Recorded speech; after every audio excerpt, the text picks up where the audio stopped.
When they took you from Africa and they banned you from being called Kunta Kinte, Rasul or Mohammed. That's right.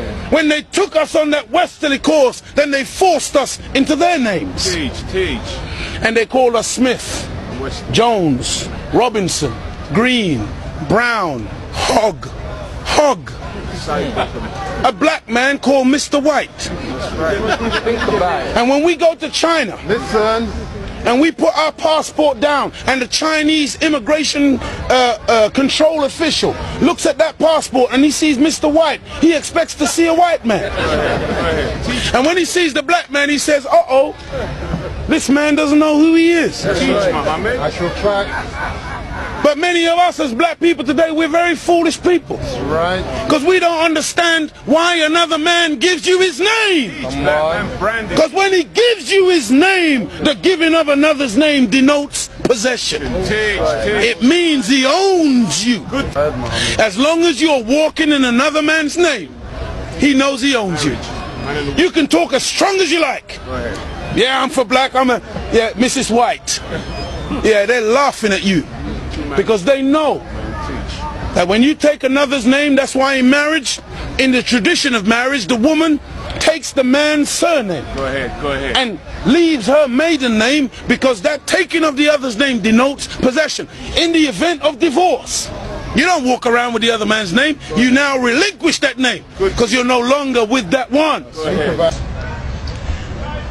What brings about insecurity is when you have a false concept of yourself. And the false concept of self is white supremacy. They believe that they are better because they are white. And as a result, see, when a man has that kind of silly mentality, Hitler had the silly mentality that the white man, the Aryan, is superior. So then at the Olympics, Jesse Owens kicks up all the Aryans. Hitler is outraged. He's angry. The white man pushing white supremacy. That's why they would cut off our penis when they would lynch us. Penis envy.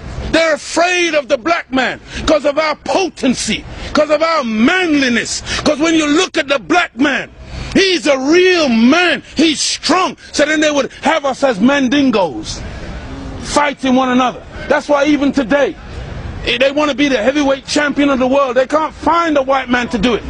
So they tried to turn a black man, Frank Bruno, into a white man.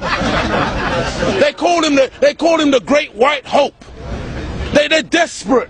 We're not allowed to play golf. Why are we not allowed to play golf? Because we are inferior. We can't play the game. But let one black man into golf. Then all of a sudden there's a tiger in the woods. And he doesn't just play golf, he becomes the master. We're not allowed to play tennis. Let black people into tennis.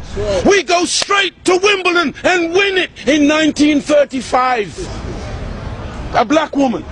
Now Venus and Serena, they run out of opponents. They have to play each other. The white people cannot compete on an even playing field. They let us into athletics. You can't run like us. You let us into any field of endeavor, we dominate it. So they feel, and they become very afraid of anything that goes contrary. And so every time a black man stands up for black people, Martin Luther King, shot down. Malcolm X, shot down. Patrice Lumumba, shot down. Steve Biko, shot down. Everyone, Nelson Mandela, they locked him up for 27 years. We can count back 400 years of the most brutal treatment. Look, they took my name, my language, my culture. They killed my mother, my father, denied me religion, disallowed me to read or write for over 300 years. Reduced me to the level of an animal where they branded me on my chest, branded me on my buttocks with a branding iron. And they called me 3/5 of a human being in the American Constitution. Is that the act of a human being or the act of a devil? It's for you, you answer it. we're just calling white people names. No! We're just going on the basis of what we have experienced. Black people were taught to hate ourselves. That's right. Even to this day, many of my people suffer from self-hatred. Teach, Mohammed. And you will see us trying to change our skin color. Teach, Mohammed. When I was born in the 50s, in Jamaica, they would take, you know, like my nose, the mothers would sometimes take the nose and try to squash it, to hate self, that they felt that the baby was ugly if it had thick lips and broad nose and black skin. And so this is in order to counterbalance that degree of self-hatred, there had to be a teaching given by Elijah to black people that would allow us to fall in love once again with ourselves. See, because look, I know you're a wise man, and so you must understand that I'm a baby in wisdom, but I'm not a fool. And he's saying here today that the Caucasian is in fact the oldest group on the planet. I beg to differ.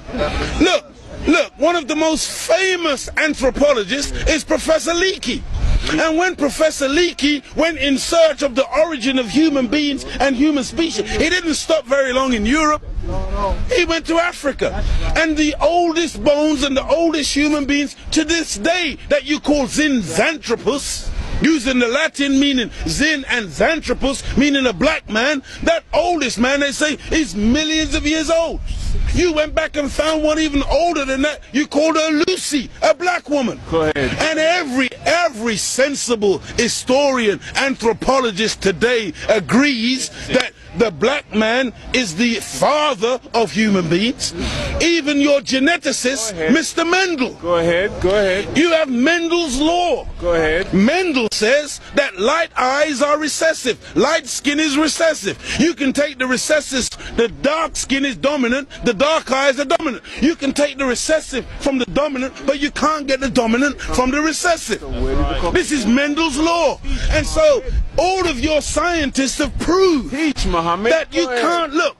Black is not even a color. That's right. Black is the mother and father of all colors. And if you want a baby, even if the woman is a white woman, the baby has to come out of the triple darkness of her womb. And this is the origin of all life. Within the black, you have the whole color spectrum. But in white, two white people laying down together, they can only produce white. But two black people in darkest Africa can lay down together and produce albino with blonde hair and blue eyes. That's right. Teach, Mohammed. This happens all the time. And so we need to really get these facts correct today and understand that as grey as your hair is, you are listening to your father today. Teach, Mohammed. This is daddy talking. Teach. And we mustn't turn. No, this is true. I'm not mocking. The white man, he came into what he called a new world. Teach, Mohammed. And so all of a sudden you started to name things. Teach, Mohammed. So that's why you called it America, based on, what was his name? Amerigo Vespucci, a Caucasian. Africa. That's why you called it Africa, based on the European explorer called Africanus. You went into America, you called it New York. That's right. Because it was new to you. New England. You called it New England. That's right. You called it New Zealand. You called it Newfoundland. Because it was new to you. But to us, we were already there. That's why we're called aboriginals. From Ab, meaning abstracted from the Father. Mohammed. From God himself. Original, meaning the first. But you won't find Caucasian people calling themselves aboriginal anywhere on the planet. Because you're the new man, Paul Newman. From one blood came all human beings, but we produced you from us. Look at this. Even the word human, you've heard the term of a darker hue. Human, meaning a dark man. Human, a man of color. That's why the topsoil of the earth is called humus. It is the dark organic material that gives life to the earth.